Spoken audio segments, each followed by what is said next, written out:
I ghosted my cheating wife, and she had a total meltdown. Now everyone's blaming me. All right, so let me start by saying that I never thought I'd be telling a story like this. I mean, I've seen people post stuff about their lives going sideways, but it's wild when it happens to you. Anyway, here it goes. My name's Matt, I'm 34, and at the time this all went down, I'd been married to Claire for just shy of 10 years. If you asked me back then, I would have said our marriage was solid. Like, we had the usual ups and downs, but who doesn't, right? So here's where it gets crazy. I was on a work trip, supposed to come back home on a Friday, but our meetings wrapped up early, so I figured I'd surprise Claire by coming back a day ahead of schedule. Seemed like a sweet idea, right? I didn't call her or anything because I thought it'd be cool to just show up and maybe grab dinner together, spend some time after being away. Normal stuff. Anyway, I'm driving back, and about 20 miles from home, I realized I was running on fumes. The last thing I needed was to get stuck on the side of the road, so I took the next exit and stopped to fill up. Now here's where things start to go sideways. As I'm pulling out of the gas station, I spot this car that looks exactly like Claire's. I mean, the same model, color, even the license plate looked familiar, but it's like a couple miles from our house. Weird, right? My first thought was, what's she doing over here? Because this area wasn't anywhere close to the grocery store she usually goes to, or anywhere she'd normally be. I didn't want to jump to conclusions, so I figured maybe she had some errand to run she hadn't mentioned earlier. No big deal, but still it felt a little off, so I called her. She picks up after a few rings, and I swear, she sounded a little out of breath. Nothing too crazy, but you know, when something just feels wrong, like you can hear it in someone's voice. She goes, "Hey, I was just about to call you." She says she's running some errands, nothing special. But her voice, I don't know, man, something was off. I asked her where she was, and she hesitated for a second like she didn't expect me to ask. That was red flag number one. Then she tells me she's heading to the grocery store near our place. But here's the thing, she's not heading toward our place. I saw her car go in the opposite direction just a few minutes earlier. I didn't call her out on it right then and there. I mean, part of me was thinking maybe I was being paranoid, and the other part of me was curious to see where this was going. So I told her, "Cool, I'll meet you at the store. Maybe we can grab dinner afterward?" She hesitates again, like she's processing what I just said. Then she goes, "Sure, that sounds great." But you could hear it in her voice. She wasn't expecting me to say that.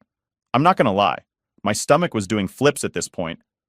The more I thought about it, the more things started to click together in my head. Why was she acting weird? Why did she lie about where she was going? And why did she sound so damn nervous when I called? But I played it cool. I told her I was only a few minutes away, even though I knew she was probably speeding to beat me to the store. I figured I'd test her, see if she'd try to cover it up. Sure enough, as soon as we hung up, I saw her car fly past me in the opposite direction. She had to be going at least 90, trying to get to the store before I showed up. I guess she thought if she got there first, she could make it seem like she was just running errands, like she said. I took my time, though. I wasn't in a rush.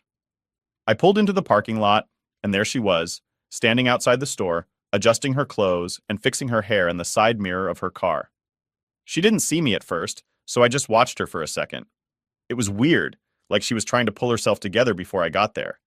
I finally pulled up, and she immediately walked over to me, all smiles, acting like nothing was wrong. She suggested we just grab some groceries and head home instead of going out, which was fine by me. But the whole time, I couldn't stop thinking about how sketchy she was acting. Like, why did she lie? Why was she out of breath when I called? And why was she so jumpy? Anyway, we go inside, and the first thing she says is she needs to use the bathroom. Okay, whatever, people need to use the bathroom, but here's where it gets weird. She disappears into the restroom for like 15 minutes. I'm standing there waiting, and I could hear the sink running the whole time. It doesn't take 15 minutes to wash your hands. I didn't say anything, but I was getting more and more suspicious. I had that gut feeling something was off, but I didn't have any hard proof yet. When she finally came out, she looked a little flustered, but she just smiled and said, "Sorry, I had to do a number 2. Now, I don't want to get too graphic, but I know when someone's lying. I didn't hear any of the usual bathroom sounds, if you get what I'm saying. I think she was in there cleaning up after doing something. I don't know what, but it wasn't what she was telling me. We finished shopping, got some pre-made food, and headed home. I didn't push her on anything at that point. I figured I'd wait and see if she slipped up again. But that whole night, I couldn't shake the feeling that something was going on behind my back. She went to bed like nothing happened, but I stayed up, wide awake, just replaying everything in my head. It was like everything was normal on the outside. But inside, I knew our marriage wasn't what I thought it was. You know when you can't put your finger on something but you just know? That's where I was at. I couldn't sleep, couldn't think about anything else. I had no idea just how deep it was going to go, but I knew that was the moment things changed. All right, so after that weird night at the grocery store, I couldn't shake the feeling that something was seriously wrong. You know how people say to trust your gut? Well, mine was screaming at me, but I still wasn't sure what I was dealing with. Was she cheating? Was she hiding something else? I didn't know yet, but I was going to find out. A few days went by and I tried to act normal. I didn't want to tip her off that I was suspicious. Meanwhile, Claire was just going about her life like nothing happened, like everything was fine. But I started noticing more and more little things that didn't sit right with me. For starters, her phone. I know it's not cool to snoop, but she was always on it, constantly texting someone. Every time I asked who it was, she'd say it was just work or some friend from her book club. Now, maybe that's true, but it's like she was glued to the damn thing, and she never used to be like that. It wasn't just the texting either. It was the way she'd lock her phone immediately after reading a message, like she didn't want me to see what she was talking about. That's what really got me. If everything was normal, why was she being so secretive?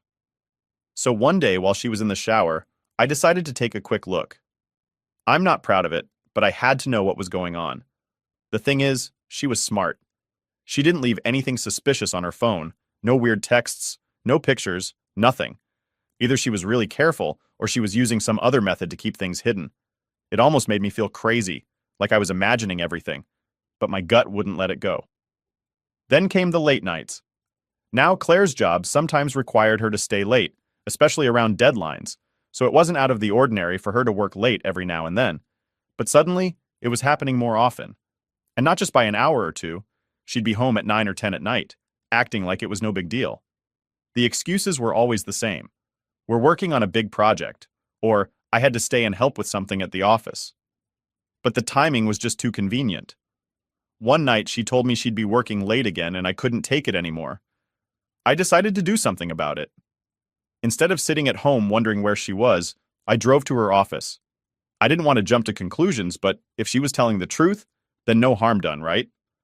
Well, when I got there, her car wasn't in the parking lot.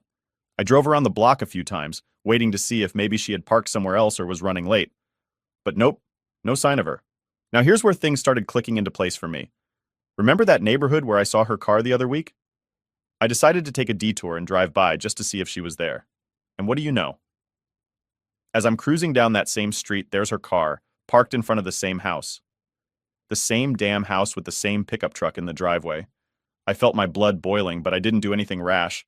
I parked a little way down the street, out of sight, and just sat there. I didn't know what I was waiting for, but I had to see something. I needed proof that I wasn't going crazy. After about 30 minutes of sitting in my car, I saw the front door of the house open. Out walks Claire with that guy, Nick, who I later found out was her coworker.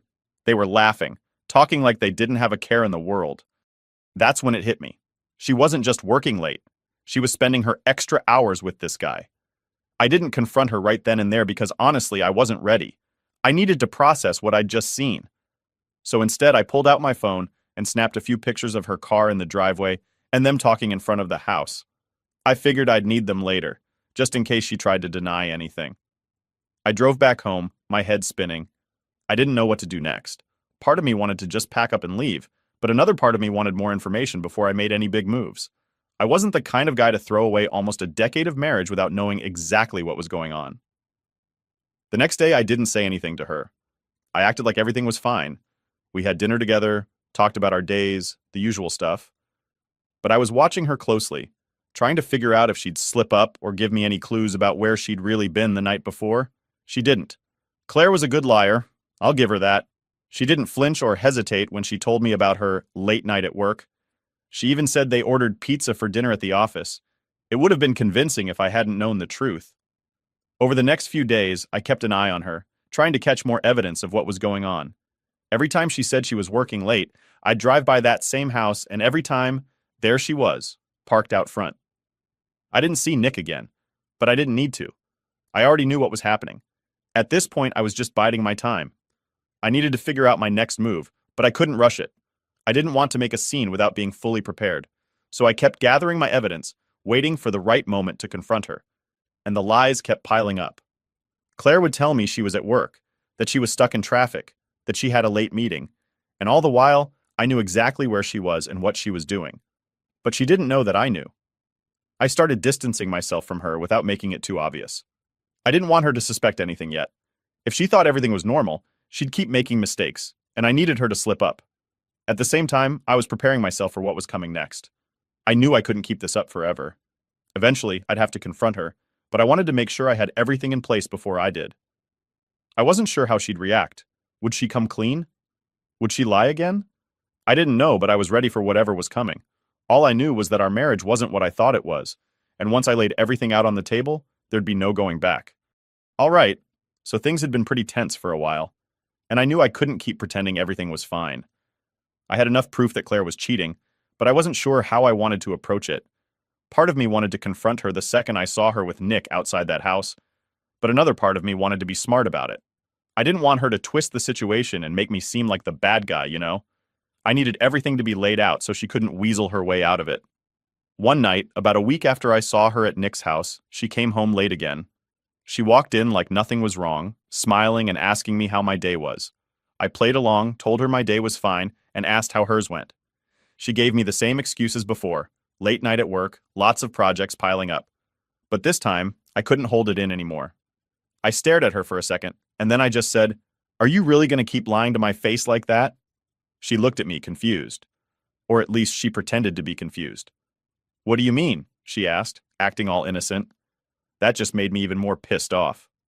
"I know about Nick," I said, keeping my voice as calm as possible. I wasn't about to give her the satisfaction of seeing me lose my cool. "I've seen you with him, Claire. I know what's been going on." For a split second, I saw a flash of panic in her eyes, but she covered it up quickly. "Nick? What are you talking about?" She was still trying to play dumb, but I wasn't falling for it. "I've seen you at his house, multiple times. You told me you were working late, but you were with him." I didn't even need to go into the details yet, but I wanted to see if she'd try to lie her way out of it. She stood there, staring at me, probably trying to figure out what to say next.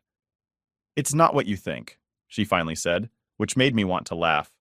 That's always the first thing they say when they get caught, right? "We're just friends. He's going through a rough time, and I've been helping him out."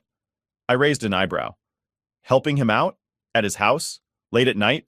Claire, do you hear yourself right now? You're not fooling anyone." She started getting defensive at that point, like she thought maybe if she got angry, I'd back off. "You've been spying on me? Following me? That's insane, Matt. You're being paranoid." I didn't let her distract me. "I'm not being paranoid, Claire. I saw you two. I know you've been lying to me for weeks." There was a long silence after that. I could see her wheels turning, trying to figure out if there was any way to dig herself out of this hole, but she knew I had her. There was no way out. So she changed tactics. She switched from defensive to upset, tears welling up in her eyes. "Okay, fine," she said, her voice shaky. "I screwed up, all right? But it wasn't serious. It didn't mean anything." I just stood there staring at her. I wasn't buying it. "It didn't mean anything? Claire, you've been sneaking around with this guy for weeks, lying to me every time you walk through that door. You think that doesn't mean anything?" She started crying for real then, and I could feel the frustration boiling inside me. I wanted to yell, to scream at her for what she'd done, but I held it together. Instead, I took a deep breath and said, "Why, Claire? Why did you do it?" She wiped her eyes and looked at me, like she didn't know how to answer that. "I don't know," she whispered. "It just happened." "Things don't just happen," I snapped. "You made a choice, Claire. You chose to cheat on me." She didn't respond right away. She just stood there, sobbing quietly. I couldn't tell if she was crying because she was actually sorry or because she got caught. Honestly, I didn't care anymore. "I didn't mean to hurt you," she said, her voice breaking. "But you did," I shot back. "You hurt me, Claire. You betrayed me. Do you even understand what you've done?" She nodded, but I wasn't sure if she really did. I mean, how could she? How could someone who's supposed to love you just throw everything away like that? "I'll end it," she said suddenly. "I'll end it with Nick. We can fix this, Matt. Please, we can work through it." I shook my head. "It's too late for that." She looked at me, desperation in her eyes. "No, it's not. We can go to counseling. We can talk this through. I love you, Matt. I do." I didn't believe her. How could I? She'd been lying to me for weeks, maybe even months. Whatever love we had, she killed it the moment she decided to be with someone else. "I don't think you do," I said, my voice cold. "If you really loved me, you wouldn't have done this." "I made a mistake," she pleaded. "Please, give me a chance to make it right."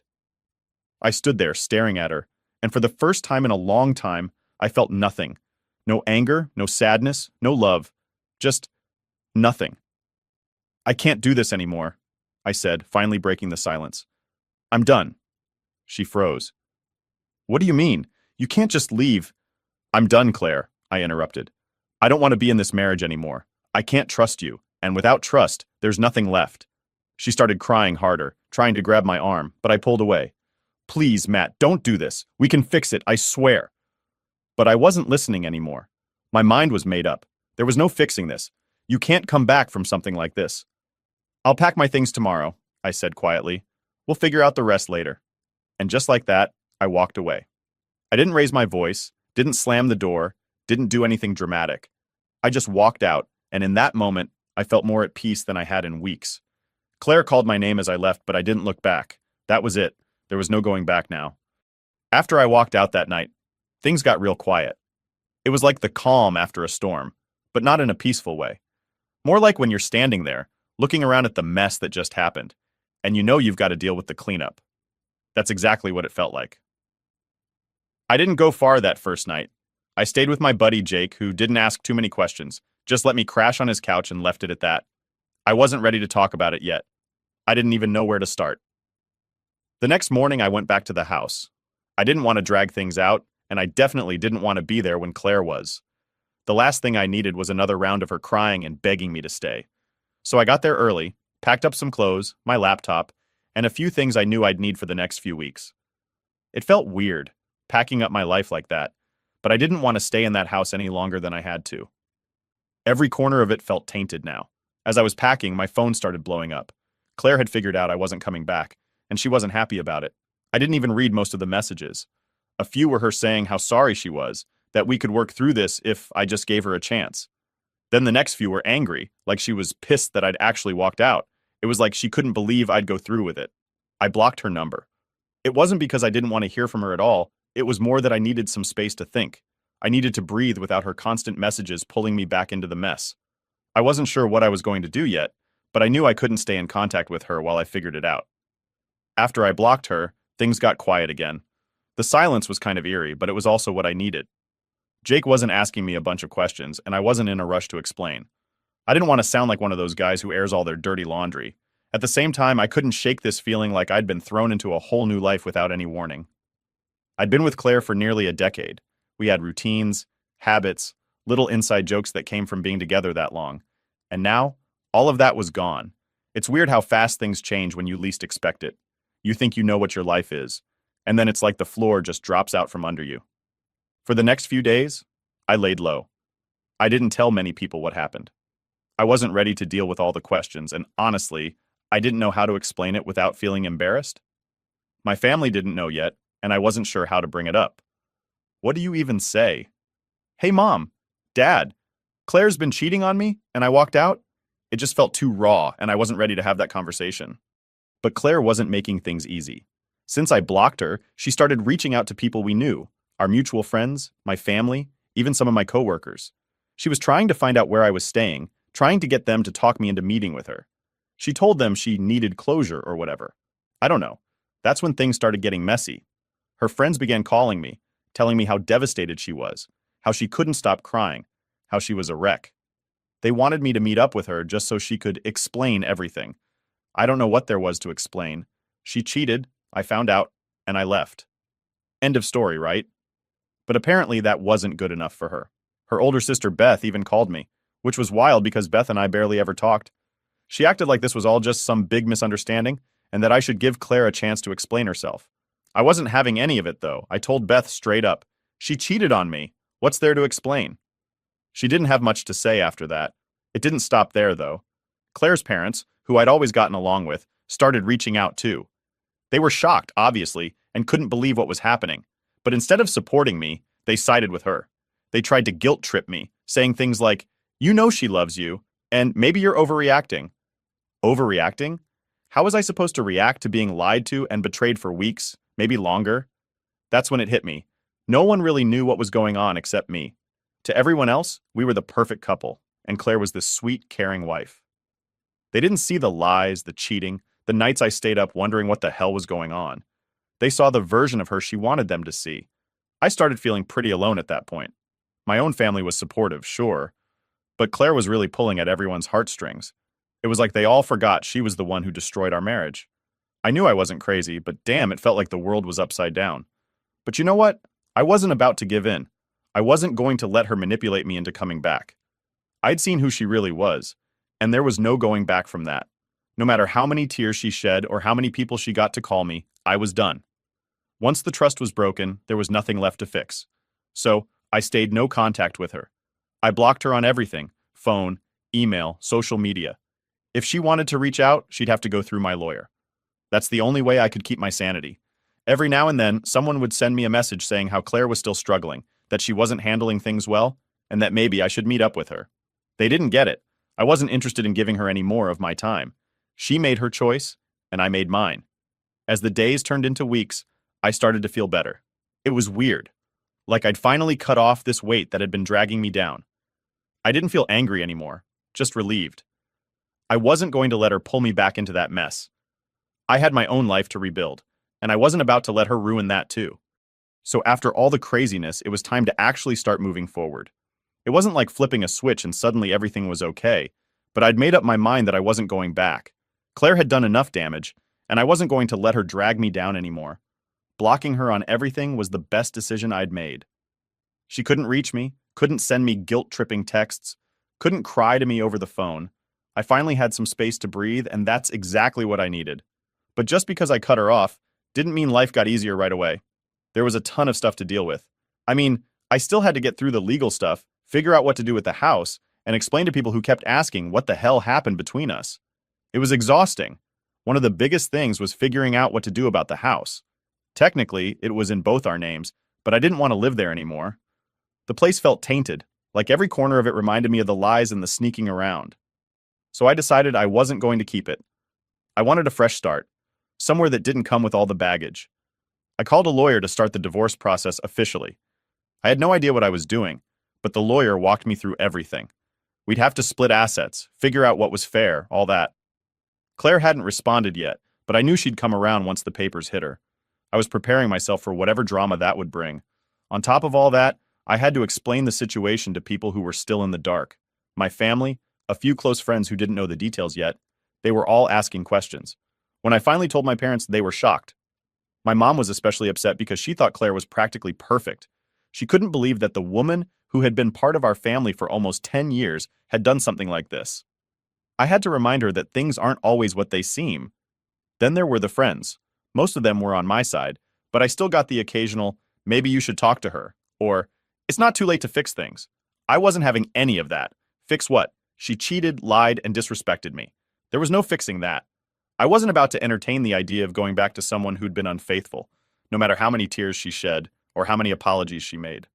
After a couple of weeks of just laying low and sorting through the mess, something weird happened.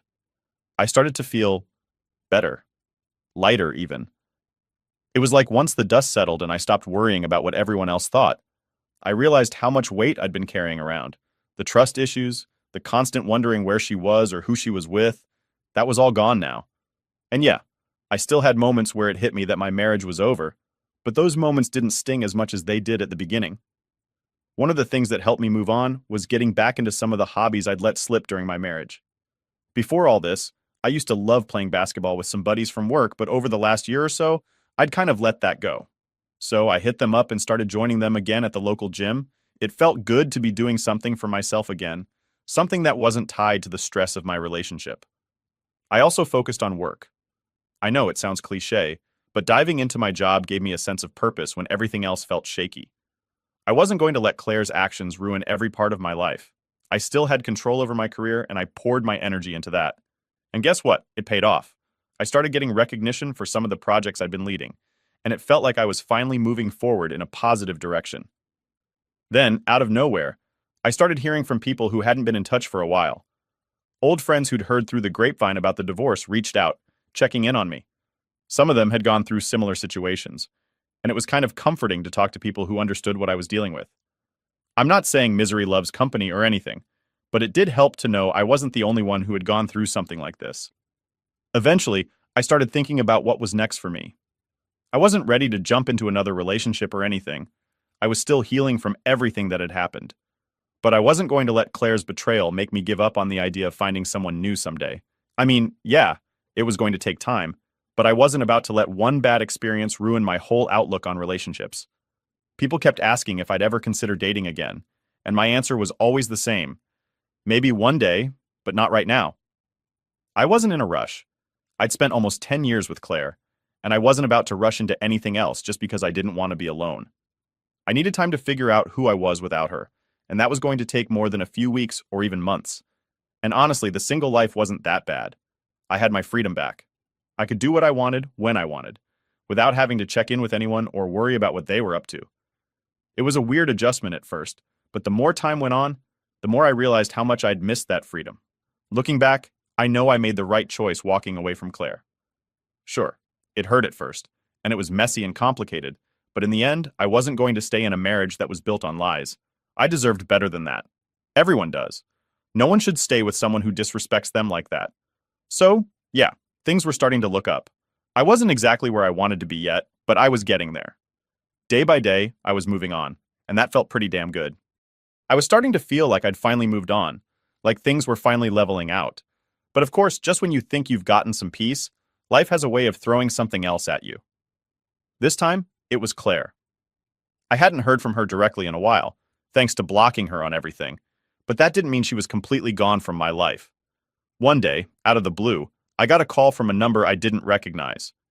I usually don't answer unknown numbers, but for some reason I picked this one up. And who was on the other line? Claire. She sounded nervous, which wasn't really surprising, considering everything.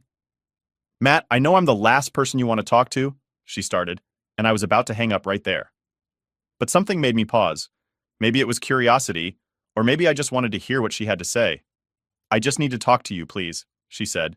I could hear her almost pleading. "I know I messed up, but there's something important we need to talk about." Now, this was the same Claire who had lied to my face for months, cheated, and tried to spin everything like it was some kind of misunderstanding. So naturally, I wasn't exactly rushing to hear her out. I told her, "Look, there's nothing left to say. We're done. You made your choices, and I made mine." There was silence on the other end for a few seconds. I thought maybe she'd given up, but then she said, "I just need to meet with you, Matt. One last time, it's not about us. It's about something else." I didn't know what she meant by something else, but I wasn't about to get dragged back into her drama. "No," I said, keeping it short. "I'm not meeting you, Claire. We've got nothing left to talk about." Again, there was this long pause. She wasn't giving up, though. "Please, just hear me out. It's important." I was getting frustrated at this point. I wasn't interested in whatever new excuse she had cooked up. But just as I was about to hang up, she said something that caught me off guard. "It's about the house." The house? Now she had my attention. We hadn't finalized what to do with the house yet, and if she had something to say about that, I figured it was worth hearing. "Fine," I said, keeping my voice cold. "Say what you need to say." She sighed like she was relieved that I hadn't hung up. "I've been thinking about the house," she started, "and I don't think it makes sense for us to hold on to it anymore. I want to sell it." That was the last thing I expected. I thought she'd want to fight over the house or make it more complicated. But selling it? That actually made sense. Still, I wasn't about to jump into any agreements without thinking it through. "Okay," I said cautiously. "We'll talk through the lawyers. No need for us to meet." I could hear her disappointment through the phone, but I didn't care. This was business now, not personal, and I wasn't going to let her pull me back into anything more than that. I ended the call, feeling a mix of relief and frustration. At least this wasn't some new emotional plea from her. But still, hearing her voice brought back a lot of stuff I wasn't really ready to deal with.